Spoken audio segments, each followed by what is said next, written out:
Hey everyone, Lewis aka Spider-Man 1991 here, continuing my issue-by-issue review of the final story arc on the comic book Invincible, The End of All Things. And today I'm talking about part 11, which is in issue number 143. This issue takes place 2 weeks after the last one. Mark has officially been sworn in as the new Viltrumite Emperor, but according to his wife Eve, he hasn't spoken to his son Marky since he first met him back in the last issue.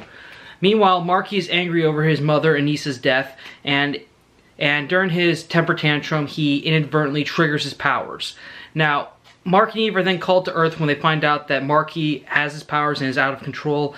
And fortunately, during this time though, rampaging kid with superpowers is being attacked by the police. So Mark is able to get his kid out of there, and of course, while trying to get him to calm down, he tells Marky that he's his father, and then Marky passes out from his exhaustion. After taking Marky to the Pentagon to keep him safe for now, Invincible goes to confer with the Immortal and Robot's brain about what they should do now, since Marky was the first Viltrumite child to develop his powers, and Robot's brain suggests that they leave Earth.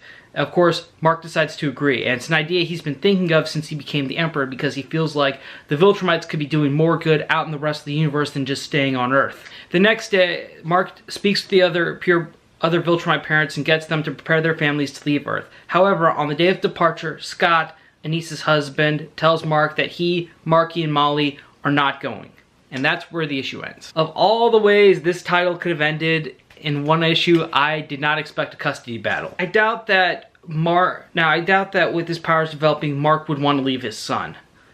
For one thing, I think that it's not just because of his powers or Mark discovering that he has a kid, but because of what happened with Mark's history with his daughter Tara. Now, way back there was a previous story arc where Mark actually had an opportunity to rewrite history to correct all the mistakes he made when he first became Invincible, but in doing so that would have created a timeline that would have erased his daughter, which he refused to do. But when he was sent back to the main timeline, 5 years had passed since he left, and his daughter was already a child.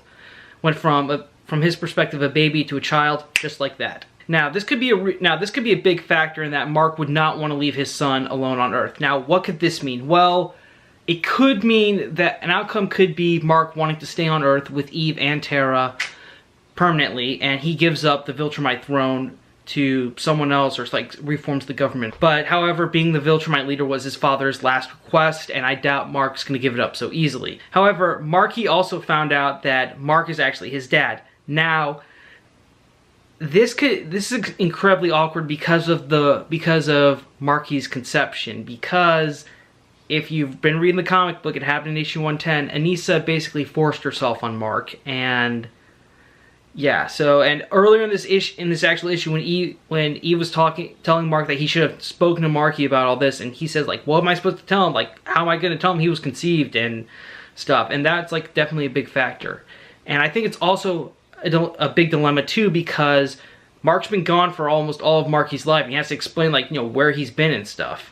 This is definitely an interesting situation for Mark to be in. It's definitely more of a moral quandary instead of an actual physical battle, which is definitely interesting, and I'm so excited to see how it ends. Also, Marky being the first child to develop his Viltrumite powers. Now, there are a couple dozen Viltrumites on Earth. They've all bred with humans. Now, I think the reason why Marky developed his powers first is because whereas the rest of the children are all half Viltrumite, half human, Marky is a quarter human and 3/4 Viltrumite, because Anissa is a full Viltrumite and Mark is half Viltrumite from his father and half human from his mother. So naturally, Marky has more Viltrumite DNA. So that could explain why his powers came earlier, unlike all the other children. And also, moving on, there is also a really funny scene in this issue when after Eve takes Marky away and Mark goes back to the battle to check on the damage and stuff, he finds the Mahler twins